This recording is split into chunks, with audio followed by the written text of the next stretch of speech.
안녕하십니까. 조국혁신당 대변인 김보협입니다.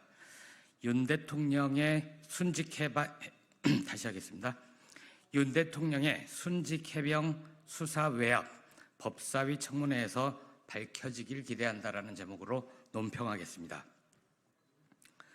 아직도 얼마 전 공개된 최혜병 어머니의 편지에 가슴이 먹먹해집니다.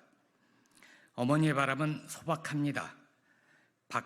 밝혀져야 될 부분은 마땅히 밝혀져 혐의가 있는 지휘관들은 그에 합당한 책임을 져야 한다. 조국 혁신당의 바람도 같습니다. 하나 더 얹자면 누가 최병이 순직에 이르는 데에 혐의가 있는 지휘관들에게 합당한 책임을 물으려는데 외압을 행사했는가를 밝히고 싶습니다. 내일 국회 법제사법위원회에서 열리는 순직해병 특검법 입법 청문회는 그 역사적인 출발점이 될 것입니다.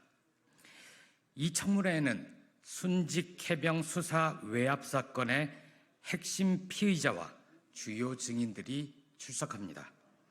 이종섭 전 국방부 장관, 유재은 국방부 법무관리관, 임성근 전 해병대 1사단장이 한 축입니다.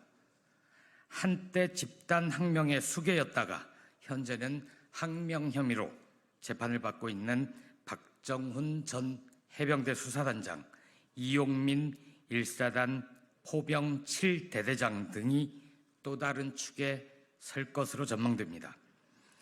이종섭 전 장관이 출석하는 만큼 해외 출장 중 윤석열 대통령으로부터 전화를 통해 어떤 지시를 받았는지가 핵심 쟁점이 될 것으로 보입니다.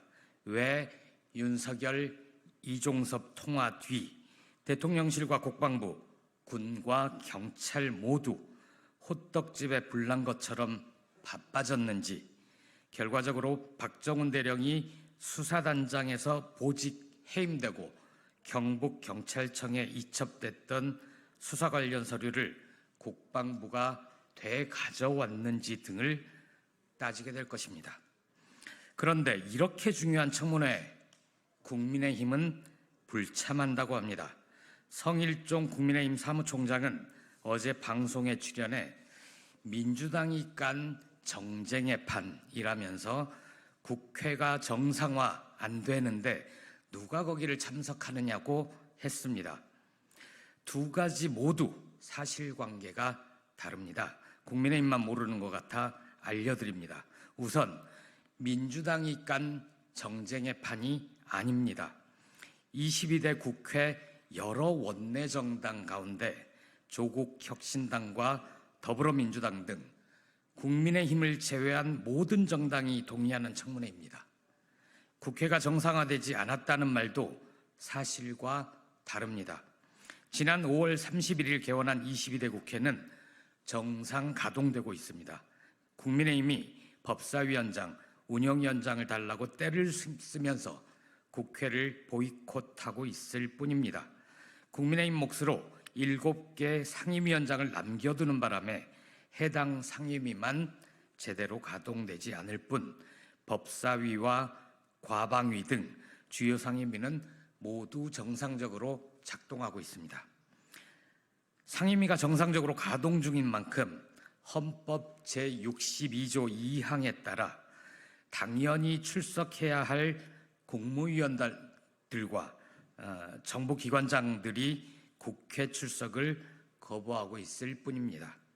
정부와 여당이 마땅히 해야 할 도리를 다한다면 22대 국회는 오늘이라도 원활하게 가동될 것입니다. 조국혁신당이 공고합니다. 국민의힘은 이제라도 현실을 직시하길 바랍니다. 국민의힘이 때를 쓰면서 손 흔든다고 한번 출발한 기차를 세울 수는 없을 것입니다. 국회 출석을 거부하는 시간이 길어질수록 돌아올 명분 찾기가 어려워질 겁니다. 국민들께서 다 보고 계십니다. 그리고 국민의힘 의원 한 명 없는 법사위 청문회에서 이종섭, 유재은, 임성근 등 윤 대통령의 수사 외압에 관해 그동안 거짓말을 해온 증인들이 덜컥 양심 선언이라도 한다면 국민의힘은 감당하실 수 있겠습니까?